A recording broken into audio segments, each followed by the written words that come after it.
Many in St. Clair awoke to a few raindrops tapping on their bedroom window Thursday morning. But one peek outside was all it took to realize it wasn't your average autumn rain. We woke up in the morning and then everything was just soaking wet and it was terrible.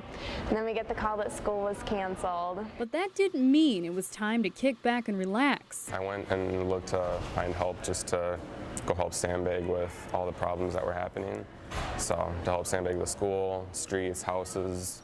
For the first time since last Wednesday, buses took their usual route, and the halls were back at their normal decibel level. But that sense of normalcy still isn't quite there yet. But walking up, seeing a big toilet area was a little bit interesting because I've never seen that before. No working sewer system means having to take a walk to outdoor facilities. And restricted water use makes cleaning up after lunch for St. Clair's 600-plus students pretty challenging. They've also cut out the salad bar for the week to save on water. We are using the disposable trays and disposable forks and spoons, so that eliminates the need for the dish machine for our trays. No classroom needed to take in a valuable lesson like this. Now when you talk about third world countries to kids and the lesson about, you know, the fact that not everybody has clean water and adequate sanitation, they can identify with that now. I don't live right in St. Clair, so I can use the water, but to know that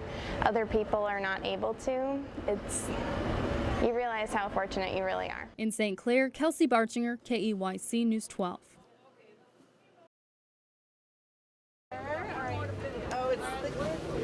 Staff went all out paparazzi this morning as young Loyola celebs strutted up the catwalk to pose for the first day of school. We want to make sure that they know that their kids are going to be loved and welcomed, and you can feel it when you come walking down the sidewalk. The backpack's so plump full, even Dad has to take one for the team and rock the pink. So many things to remember that there's at least one thing you'll likely forget. Well, I already forgot my locker combination, so that's a good start.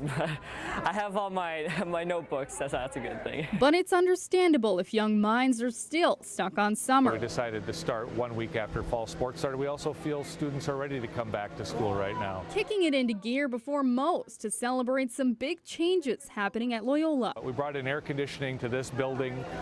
We also redid some carpet, some paint, a little bit of technology. We also opened up a couple of our classrooms just so they're a little bit more open and flowing. And they're stepping up their social media game in an effort to better connect with students and parents. It's kind of something that we've had for the last year.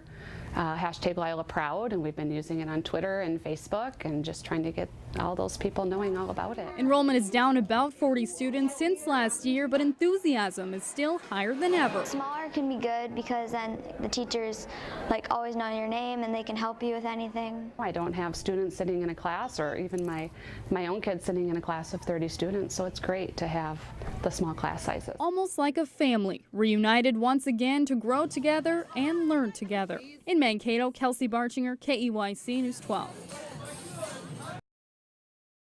You can see how he was fluffy for a lot of the time, but he always had a nice summer cut.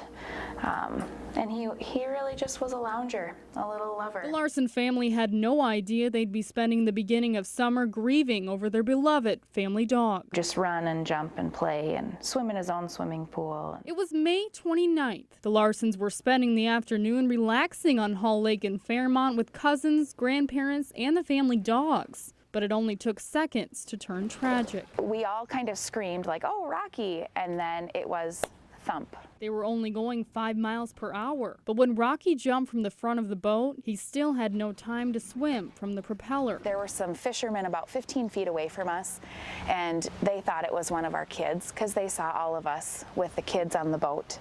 And so they thought it was one of our kids. And so there was a lot of confusion, chaos. A devastating loss used as a warning for others headed out on the water this summer. It makes us realize how in an instant our lives can be changed. And, you know, unfortunately this time it was a dog, but it could have been much worse. It could have been a person. Do everything you can to prevent something from happening. Accidents will happen, but if you're doing everything you can to prevent that, that's really what we wanted to get out there. And while a hole in their hearts is still left to heal, he meant the world, obviously, to me and my husband, but my kids, that was kind of their baby. Rocky left his family with a lesson learned. We will still go out and have a good time, but we'll do it seated and with life jackets, no dogs, do it the way that it probably is supposed to be done. Boat safety the Larsons hope others will take seriously in honor of the Wheaton Terrier they'll never forget. In Fairmont, Kelsey Barchenger, KEYC News 12. Straight ahead, protesters shut down a city meeting in Falcon Heights over the shooting of Philando Castile. Plus, Prairie Winds officially opens its doors to students for its first ever day of school. But first, the case of a Montgomery man convicted of murder back in 2014 is heard at the Minnesota Supreme Court. And that's our top story this midday. Good afternoon, I'm Kelsey Barchenger. Thanks for joining us.